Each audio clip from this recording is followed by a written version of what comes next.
우리가 살아가면서 굉장히 가까이 하고 싶은 사람이 있고 좀 멀리 하고 싶은 사람이 있죠. 가까이 하고 싶은 사람은 뭐 겸손한 사람이죠.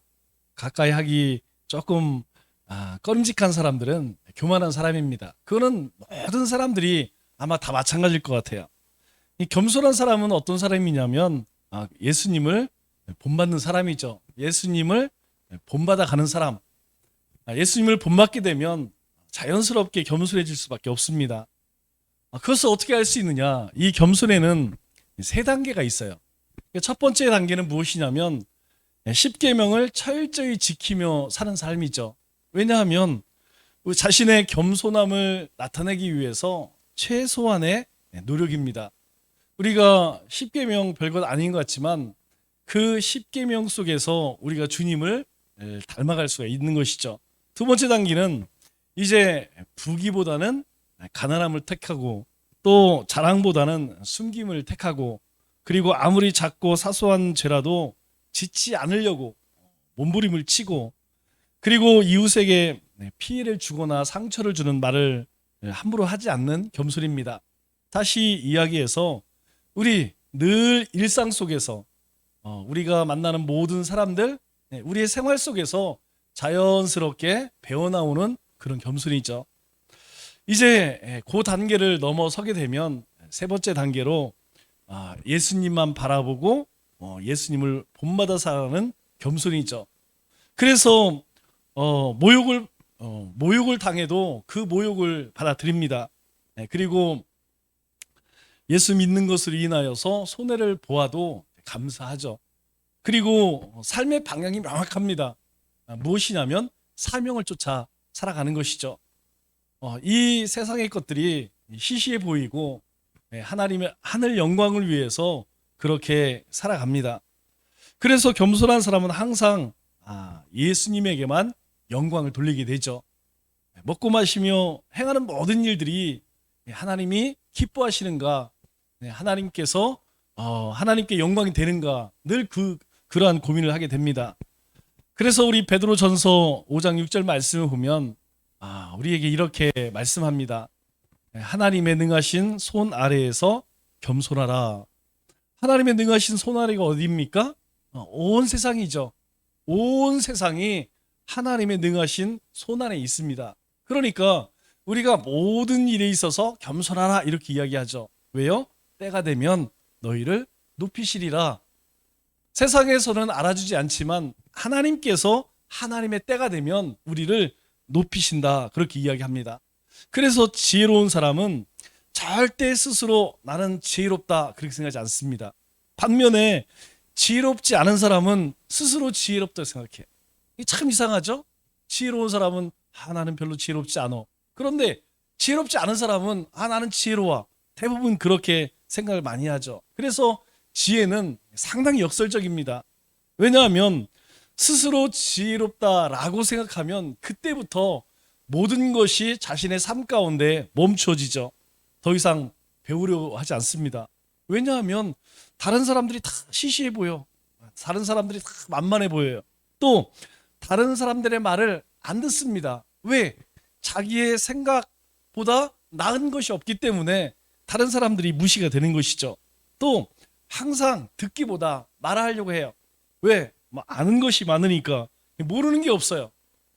다 아는 것처럼 모든 사람들에게 또 모든 경우에 있어서 가르치려고 하죠. 그런 사람들을 사실 이렇게 가까이 하기가 힘이 듭니다. 그러나 진짜 지혜로운 사람은 어떻죠? 들으려고 합니다. 왜 그러냐면 우리가 말할 때에는 자기가 아는 범위에서 말을 하게 되죠. 모든 사람들이 그렇습니다. 자기가 경험한 것, 자기의 지식 그것을 가지고 말하려고 하죠. 그러나 우리가 듣게 되면 새로운 것을 깨닫게 됩니다. 새로운 것을 내가 더 받아들일 수 있다는 것이죠. 그래서 지혜로운 사람은 듣고 배워서 어떻게 합니까? 그거로 끝나는 것이 아니고 자신을 고치고 바꾸고 뉘우치고 그래서 새로운 삶을 사는 사람이죠. 그러한 사람은 매일매일 성장하게 돼 있습니다. 왜냐하면 현실에 안주하지 않고 어떻게 하면 조금 더 주님을 닮아갈 수 있을까? 어떻게 하면 주님이 가신 길을 갈 수 있을까? 늘 자신의 삶의 모든 일들을 통하여서 그것을 바라보죠. 우리 구약에서 지혜는 경청하는 마음이라는 의미를 가지고 있습니다. 지혜는 무엇이냐? 경청하려고 하는 자세라는 것이죠. 그래서 솔로몬은 참 지혜로운 사람이었습니다. 그런데 이 솔로몬이 지혜로울 때에 그는 항상 듣는 사람이었다는 것이죠. 하나님의 말씀을 듣고 또 찾아온 백성들의 말을 듣고, 그래서 그는 지혜로운 왕이 되었습니다. 우리 잠언 3장 7절 말씀을 보면 이렇게 이야기하죠. 스스로 지혜롭게 여기지 말지어다. 스스로 자기 자신을 지혜롭게 하지 말라는 거예요. 그것은 곧 자신이 교만하고 목이 곧었다는 것을 나타내는 것입니다. 여호와를 경외할 때에 우리는 악을 멀리할 수 있어요. 그리고 하나님의 뜻대로 그렇게 살아갈 수 있게 되는 것입니다. 그래서 솔로몬의 별명이 무엇이죠? 솔로몬의 또 다른 이름이 여디디아입니다. 여디디아의 뜻이 무엇입니까? 하나님의 사랑을 받은 자라는 뜻이에요. 하나님의 사랑을 받은 자, 그거 어떻게 하나님의 사랑을 받을 수 있었을까요? 그것은 하나님의 말씀을 들으려겠습니다. 또 다른 사람들의 말을 들으려겠어요. 그때의 솔로몬은 그 지혜가 하늘의 별처럼 빛이 났죠. 스스로 지혜롭게 여긴다는 것은 자신을 표준으로 삼는다는 이야기입니다. 하나님께서 아담과 하와에게 명령하신 것이 무엇이죠? 네가 동산의 모든 것들을 임으로 네 마음대로 먹고 싶은 대로 다 먹어라. 그러나 동산 중앙에 있는 선악과를 먹지 마라. 그런데 왜 하나님께서 선악을 알게 하는 나무의 열매를 먹지 말라고 했을까요? 그 참뜻은 그것을 먹는 순간에 이제 선과 악을 구분하게 된다는 거예요. 이 말의 의미는 무엇이냐면 이제 자신의 기준으로 무엇이 선이고 무엇이 악이다, 그렇게 정죄하는 사람이 된다는 거예요. 그 열매가 그런 기능을 가지고 있다는 거예요. 그래서 그걸 먹지 마라. 그걸 먹으면 그 먹음으로 인하여서 너는 누군가를 비판하고 누군가를 비평하고 누군가를 정죄하는 그런 존재가 된다. 그렇기 때문에 그거 먹지 마. 그거 먹으면 죽을 거야. 그런데 어떻게 하죠? 그 하나님의 계명을 어기고 그 열매를 먹어버리죠. 그 열매를 먹음으로 인하여서 이제 아이고 부끄럽네, 가리게 돼 있어요. 그전에는 몰랐습니다. 그전에는 악이 무엇인지 선이 무엇인지 그런 개념이 없었어요. 하나님의 형상으로 만들어졌기 때문에 오로지 선한 그런 삶을 살았었죠. 먹는 순간에 이제 그것이 바뀌어졌다는 것이죠.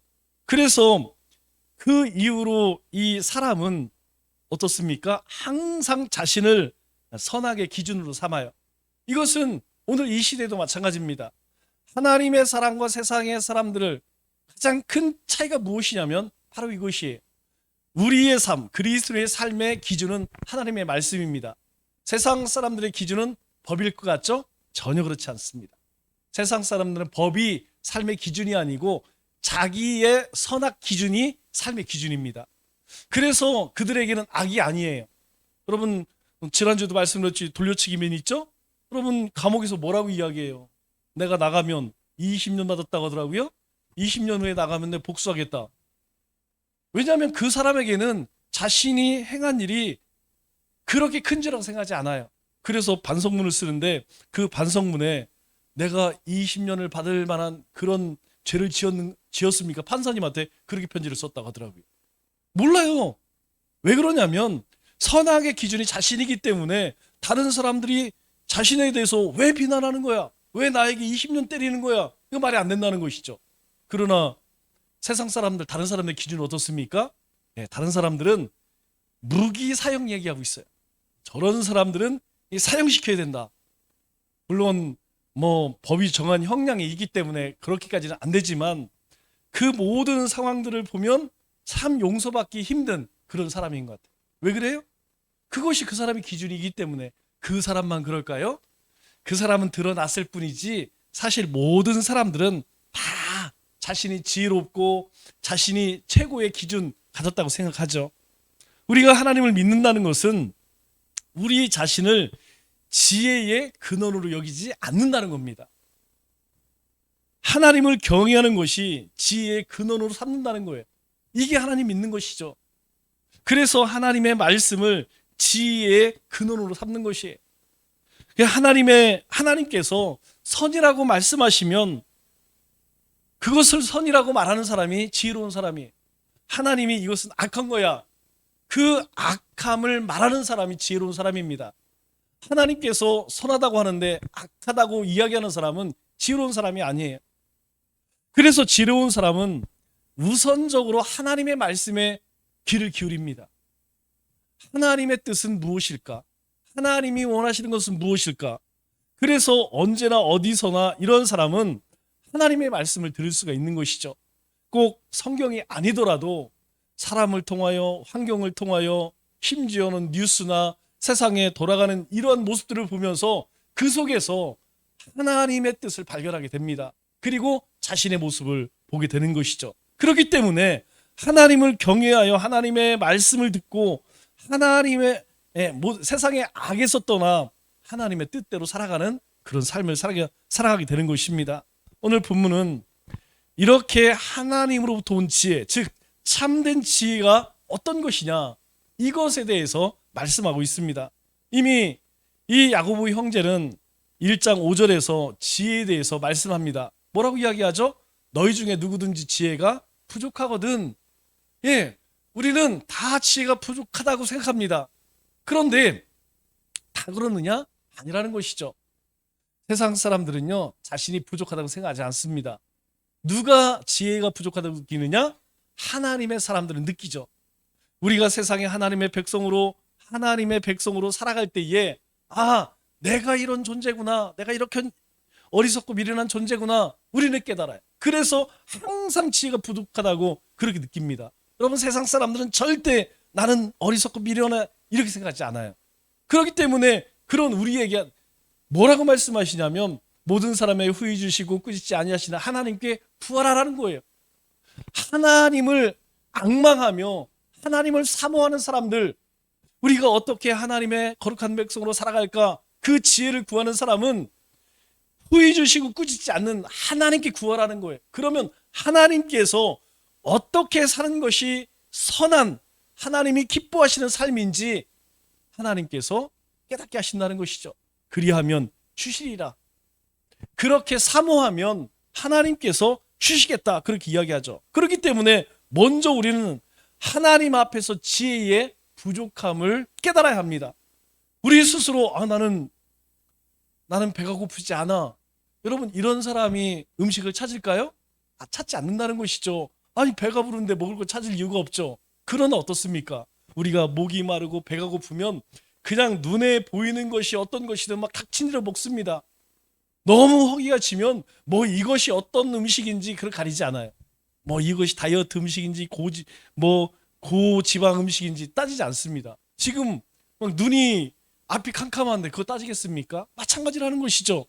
우리가 지혜의 부족함을 느낄 때에 어떻게 해요? 하나님께 나아간다는 것이죠. 그래서 우리가 지혜를 가지고 있다 하더라도 그 지혜는 사실 우리 것이 아니라는 거예요. 왜냐하면 그 지혜는 어디로부터 온 것이라는 것입니까? 하나님으로부터 온 것이라는 거예요. 만일 우리가 하나님의 지혜를 구하지 않는다면 우리는 우리 스스로가 지혜롭게 여기는 사람이라는 거예요. 우리를 스스로 지혜롭게 여기는 사람은 뭐라고 말씀드렸습니까? 자신이 기준인 것이죠. 이것은 그리스도의 삶이라고 말할 수가 없는 것입니다. 그래서 우리가 매일매일 하나님의 말씀을 묵상하고 하나님께 기도하는 이유가 무엇입니까? 우리가 하나님 앞에 엎드려 기도할 때 하나님께서는 우리에게 굉장히 많은 것들을 보여주셔요. 굉장히 많은 음성을 들려주십니다. 그 가운데에서 특별히 우리 마음 가운데에 다가오는 것이 있어요. 그것이 무엇이냐면 우리가 간절히 소망하는 것. 하나님은 그것에 대해서 우리에게 지혜를 주십니다. 그래서 오늘 하루를 살아가게 하시는 것이죠. 여러분, 오늘 하루 시작하실 때 여러분 하나님 앞에 무엇을 구하셨나요? 그 구한 내용을 가만히 들여다보면 우리 안에 부족한 것이에요. 그 부족한 것을 하나님께서 깨닫게 하셔서 구하게 하셨다는 것이죠.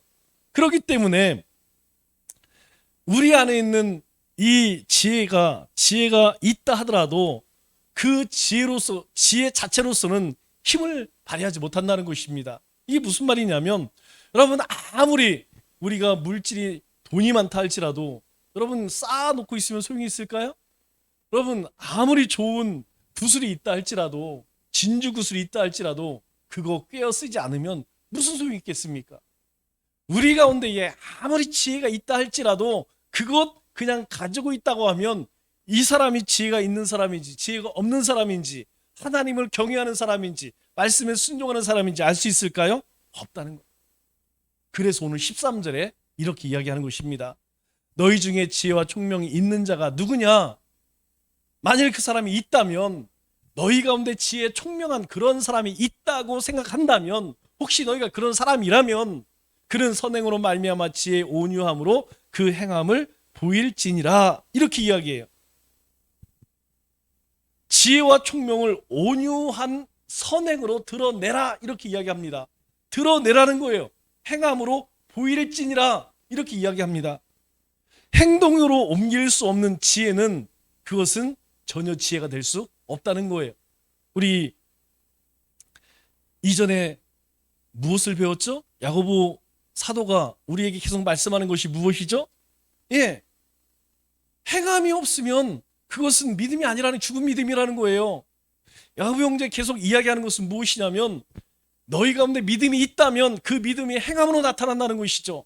너희가 무엇인가 하나님이 기뻐하시는 행함이 있다면 그 사람에게는 믿음이 있다는 거예요. 마찬가지라는 것입니다. 너희 가운데 지혜와 총명이 있다면 그것이 무엇으로 나타난다는 거예요?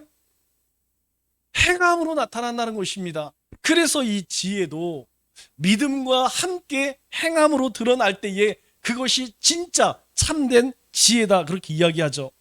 머리로는 지혜롭지만 삶으로 지혜롭지 않은 사람이 있을까? 아는 사람이 있습니다. 여러분, 이야기를 나누면 참 지혜로워요. 그런데 하는 짓을 보면 아주 멍청합니다. 여러분, 그런 사람들이 의외로 우리 주변에 굉장히 많습니다. 여러분, 믿지 않는 사람들과 이야기를 나눠보면 세상 이 사람보다 똑똑한 사람이 없어요. 참 지혜로운 것 같아요. 그런데 하는 행실을 보면 어리석기 그지없다는 것이죠. 이런 지혜는 쓸모가 없는 것이라는 거예요. 아무 쓸모 없다는 것입니다. 지식이나 지혜나 총명이 없다 할지라도 우리가 삶 속에서 지혜롭게 행한다면 그것이 진짜 지혜롭다는 거예요. 여러분, 우리가 가방끈이 말고 많이 배우고 지식을 축적했어요. 그런데 우리의 그 믿음이 세상 가운데 드러나지 않는다면 그 믿음을 어디에 쓰겠습니까? 지혜도 마찬가지라는 거예요. 여러분, 지혜가 어디서 온다고 이야기합니까? 여호와를 경외하는 것이 지혜와 지식의 근본이다라고 성경을 이야기해요. 우리가 하나님을 사랑합니다, 하나님을 경외합니다, 하나님의 말씀을 순종하고 주님의 뜻을 쫓아 삽니다. 아무리 이야기한다 할지라도 그것이 삶으로 드러나지 않으면 그 지혜는, 그 믿음은 아무 의미가 없는, 아무 소용이 없는 그런 지혜라는 것이죠. 그래서 야고보 형제가 이야기하는 것이 지혜의 온유함이라고 이야기해요. 제가 이 말을 여러 성경을 찾아봤는데 너무 어려워요. 여러분, 지혜의 온유함이 무엇일까요? 지혜의 온유함이라는 것이, 제가 성경 사전을 찾아보니까 이렇게 이야기해요. 지혜가 있습니다. 이 지혜가 다른 사람들과 공유가 되거나 다른 사람들에게 전달이 될 때 그 사람에게 나타나는 모습이 있어요. 그 모습이 무엇이냐면 부드럽고 온유한 그런 성품, 그런 태도를 이 지혜의 온유함이다, 그렇게 이야기합니다. 이 얘기는 우리가 하나님의 말씀을 쫓아 살아요. 우리가 하나님 말씀에 순종합니다. 그 하나님의 말씀을 우리의 삶 속에서 우리 주변 사람들, 그 사람들에게 우리가 베풀어요. 나누어요. 상처받은 사람에게 찾아가서 위로해주고 아픔이 있는 사람들에게 격려해주고, 그럴 때 그 사람들은 우리를 어떻게 보냐면, 아, 이 사람은 뭔가 다른 사람들하고, 저 세상 사람들하고 좀 뭔가 다르네? 참 이 사람은 따뜻한 사람이다. 아, 이 사람은 참 인정이 많은 사람이다. 여러분, 그런 마음을 느낄 거 아니에요? 그렇게 드러나는 모습, 그런 태도를 지혜의 온유함이다, 이렇게 이야기해요. 그렇기 때문에 지혜로운 삶 속에는 뭐가 어떤 모습이 나타나냐면 바로 주님의 대표적인 성품인 겸손과 온유가 함께 나타난다는 거예요. 그러면 온유가 무엇입니까? 여러분, 온유는 쉬운 말로 이야기하면 하나님의 뜻대로 행하는 거예요. 하나님의 뜻대로 행한다는 건 뭐예요? 하나님의 말씀으로 길이 들여져서 우리가 말을 할 때에도 행동을 할 때에도 내 것, 내 생각, 내 경험 이걸 얘기하지 않고 주님께서 뭐라고 하셨는가, 주님이 어떻게 행하셨는가, 그 주님이 행하신 것을 쫓아간다는 것이죠. 자기 안에 있는 힘을 통제할 수 있다는 거예요. 우리 안에 막 말하고 싶어, 그냥 내 거 확 이렇게 하고 싶어. 그런데 주님이 그렇게 하지 않았기 때문에, 주님이 그렇게 말씀하지 않았기 때문에 하지 않는 거예요. 그래서 이 온유함에는 엄청난 힘이 있습니다. 참고 인내하는 것 같지만 자기 자신을 다스릴 수 있는 힘이 있다는 거예요. 또 겸손은 무엇입니까? 겸손은요, 가장 쉽게 이야기하면 자기 자신을 가장 낮은 곳에 두는 능력입니다. 이걸 왜 능력이라고 이야기하죠? 이게 내가 누군가를 섬겨야지, 나는 저 아래에 내려가야지, 여러분 이게 쉬울 것 같아요? 안 그렇습니다. 사람의 본성이라는 게 참 숨길래야 숨길 수가 없어요. 나도 모르게 우리는 여러 사람들이 있으면 내 자랑하게 돼, 내 자식 자랑하게 돼, 뭔가를 나를 드러내려고 하지 내 자신을 이렇게 감추려고 하는 사람 거의 드뭅니다. 제가 많은 사람들을 만나서 이야기를 나눠보면 대부분 뭘 이야기하냐면 나는 이 얘기 많이 해요. 나는 뭘 어떻게 하고 여러분 무엇을 의미합니까? 그렇게 어렵다는 거예요. 나를 드러내기보다, 드러내는 것보다 숨기는 것이 훨씬 어렵다는 것입니다. 그래서 이 온유와 겸손이 어려운 거예요. 이것이 왜 주님께서 나는 겸손하고 온유하니 이렇게 말씀하셨을까요? 주님은 철저히 하나님의 뜻을 쫓아 행했어요. 우리의 생각으로는 여러분 인지상정 아니겠습니까? 여러분, 우리의 가족, 우리의 자식, 우리 교회, 여러분 이것이 우리의 삶의 우선순위잖아요. 그런데 주님은 그렇게 하지 않으셨다는 거예요. 그런 인정에 끌리지 않으셨다는 거예요. 항상 주님께서 가장 우선적으로 삼으셨던 것이 무엇이냐면 바로 하나님이었습니다. 그리고 하나님의 뜻이었습니다. 주님의 어머니 마리아 형제들이 찾아왔죠. 그런데 주님이 뭐라고 이야기해요? 제자들에게 누가 하나님의 가족이냐? 누가 하나님의 식구냐? 아니, 가족들이 지금 문 앞에 와 있는데 제자들이 어머니가 찾아오셨는데요? 상식적으로 달려가서 맞이해야 되죠. 그런데 제자들에게 누가 어머니야, 누가 가족이야? 하나님의 말씀으로 행하는 자가 가족이야, 이렇게 이야기해요. 왜 그렇게 이야기했을까요? 불효자식이라? 아니에요. 예수님의 삶 속에서는 항상 우선이 무엇이었냐면 하나님의 뜻이었다는 것이에요. 이 지혜의 온유함으로 우리가 행할 때에 우리 안에 있는 그 겸손과 온유함이 드러날 수 있다는 것이죠. 그래서 진정 지혜로운 사람은 자신의 힘을 통제에 사용할 수 있게 되는 것입니다. 여러분, 자신의 힘을 통제한다는 것이 힘든 거 아시죠? 여러분, 물질이 있는 사람은요, 어떻게 해서든지 물질 있음을 드러냅니다. 권세가 있는 사람은 어떻게 해서든지 자기 권세를 드러내고 싶어요. 명예가 있는 사람은 자신의 명예를 드러내고 싶어요. 그런데 이거를 꺾고 하나님의 영광을 드러낸다는 것은 하늘에서 내려 하나님이 주시는 믿음이 아니면, 하나님이 주신 지혜가 아니면 삶의 기준이 바뀌어지지 않은 사람은 결코 할 수 없다는 거예요. 그런 사람은 하나님의 영광을 드러내기가 어렵다는 것이죠. 자기의 영광을 드러내기를 원한다는 것이죠. 그래서 진정 지혜로운 사람은 자신을 낮은 자리에 둔다는 것입니다. 우리 잠언 15장 33절에 이렇게 이야기하죠. 여호와를 경외하는 것은 지혜의 훈계라, 겸손은 존귀의 길잡이니라. 대신에 교만은 뭐라고 해요? 패망의 앞잡이래. 패망의 앞잡이. 겸손은 존귀의 길잡이입니다. 존귀의 선봉이라고 이야기해요. 왜 우리로 하여금 자신을 낮은 곳에 두라고 하느냐? 바로 그 가운데에 하나님의 선함이, 하나님의 영광이 드러나기 때문이라는 것이죠. 이렇게 사는 사람은 더 지루어지고 더 총명해질 수밖에 없다는 것입니다. 자신의 기준이 아니기 때문에 하나님과 사람 앞에서 평강을 누려요. 그럴 수밖에 없는 것이죠. 왜? 그 안에 욕심과 욕망을 따라가는 것이 아니에요. 자기의 기준을 쫓아가는 것이 아니에요. 하나님의 기준을 쫓아가기 때문에 속이 편합니다. 왜? 하나님께 맡기잖아요. 삶에 문제들이 생겨날 때마다 하나님 어떻게 해야 할까요?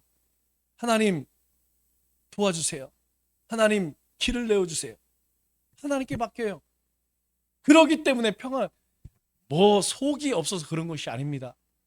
근심 걱정이 없어서 그런 것이 아니라는 것이죠.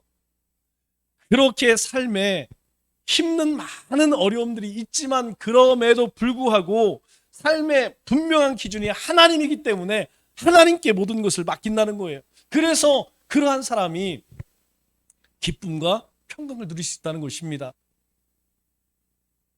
주님께서 이렇게 말씀하시는 이유가 무엇일까요? 오늘 이 야고보 형제가 우리에게 이렇게 이야기하는 이유가 무엇일까요? 이것이 하나님께서 원하시는 삶이라는 거예요. 그래서 우리에게 너희 가운데 지혜와 총명이 있냐? 그러면 그 지혜의 온유함으로 너희의 그 선함, 너희가 정말 하나님을 사랑한다는 그것을 너희가 나타내라. 그것이 진짜 지혜다. 그것이 진짜 믿음이다. 그렇게 우리에게 말씀하죠. 말씀을 맺겠습니다. 지혜의 근본은 하나님을 경외하는 것입니다. 그리고 하나님을 경외하는 자는 행함이 있는 믿음으로 살아갑니다. 지혜와 명철이 있는 자는 하나님을 경외하고 선행으로 그 지혜를 드러낸다는 것이죠. 남은 3일도 주님이 주시는 지혜의 온유함으로 우리가 행하는 모든 일들을 통해 하나님과 하나님의 살아계심을 증거하는 우리 믿음의 권속들 되시기를 주님의 이름으로 축원합니다.